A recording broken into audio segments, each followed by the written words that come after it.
Gone are the days where you need to manually pump up your football or your basketball. You end up with biceps bigger than Popeye.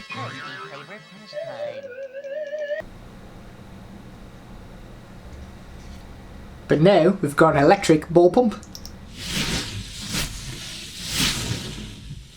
So on the box, it gives you a range of different balls. So we've got volleyballs, basketball, football, rugby ball and a toy ball.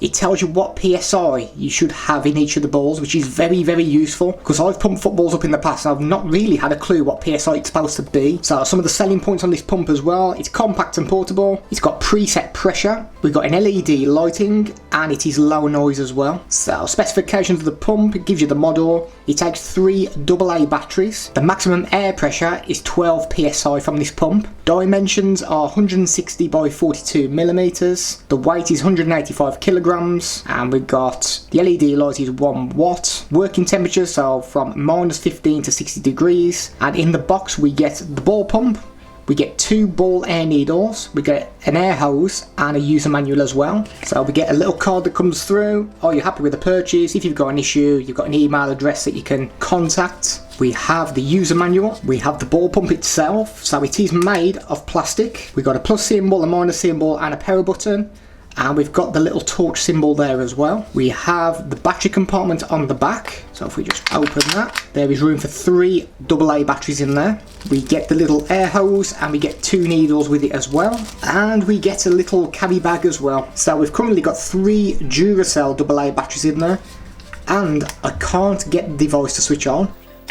So I'm hoping it's an issue with the batteries and not with the device. So let me find some more batteries. We'll give it another go. So I'll just grab ourselves some more batteries, some more Duracells, but these are the industrial batteries. So we'll give that a go. Let's hold the power button down. And we have some life in the device now. So it's currently flicking on 12 PSI. So if we press the minus key, we can go through the different PSI settings. So we select which PSI we want, and then we just tap that middle button and it should inflate to whatever PSI you've selected. To get the light working, I believe we hold down the bottom button. There we are, so we've got a little light. Doesn't really give off much light, but it's a light nonetheless. And this bottom piece here as well is where we screw our little air cable in as well, so we can pump the balls up. Turn the light off, just hold down that minus key, that turns it on and off. With this pump as well, we've got the cable and we've got the adapters. The adapters do actually screw directly into the pump, but you've probably got a bit more of a chance of actually snapping the needle when you're pumping the balls up. So I probably would use this over plugging the needle directly into the pump. So we screw that in, screw the other end in, and there we are. So we've got a little bit more flexibility there, so there's less chance of actually breaking the needle. Right, so we've got ourselves the pump. We've got ourselves a ball that has seen better days. So what we need to do is we need to moisten the needle. And according to the box, we can go between 10 and 12 PSI when it comes to a football. So what we'll do is we'll turn the device on. I think we'll play it safe. I think we'll just go with 10. And if we just tap that button there, the power button, just tap it once, that should start inflating. And it should automatically stop as well once it reaches the desired PSI.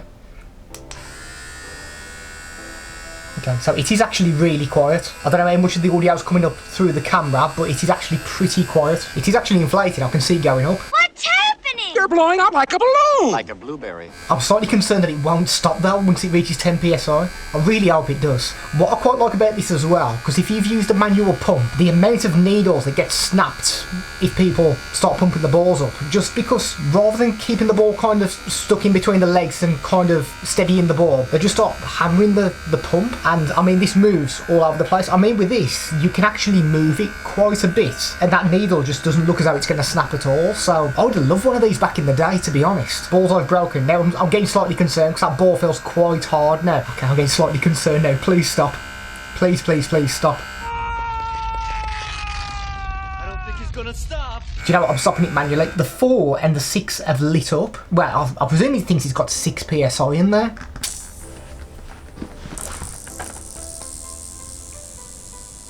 What is that noise? But to me, that feels a lot harder than 10 PSI.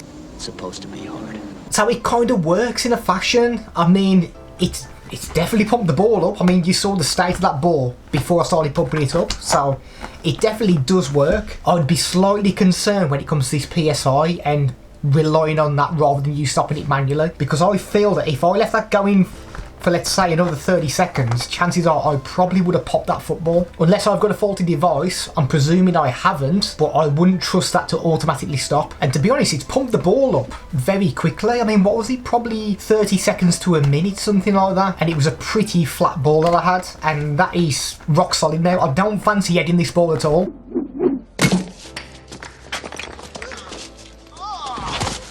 How many fingers am I holding up, Marv?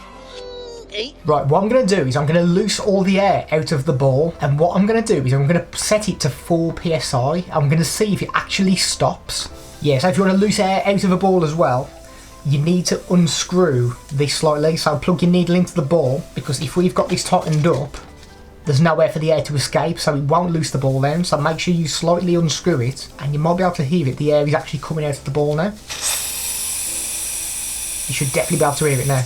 Give it a good old bear hook. Okay, so what we're doing now is we're going to start it at 4 psi. I just want to see if this device actually stops pumping, because it is automatically supposed to stop. Right, so we're pumping the ball up now. So as we can see there, the number 4 is blinking, so I think this should stop automatically. Yeah, see, I think we've got a lot more than 4 psi in this ball now.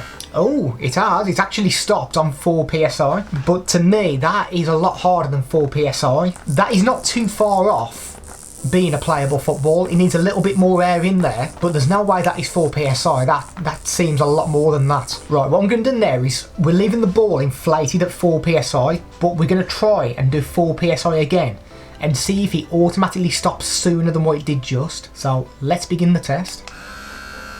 So I want to see, yeah, see, that stopped straight away. So it's actually detecting the pressure in the ball. But if you can have 10 to 12 in a football, I'm not too sure how right that is on this machine. Right, if we go to 6 psi now, so something's not right. Either the box is wrong and given the wrong PSIs, or this is wrong. But even so, it shouldn't feel like a bowling ball once it's being pumped up. Right, now that is 6 psi, and that is a pretty much playable football. You could maybe put a little bit more air in. There's no way I'd put 10 to 12 in a football.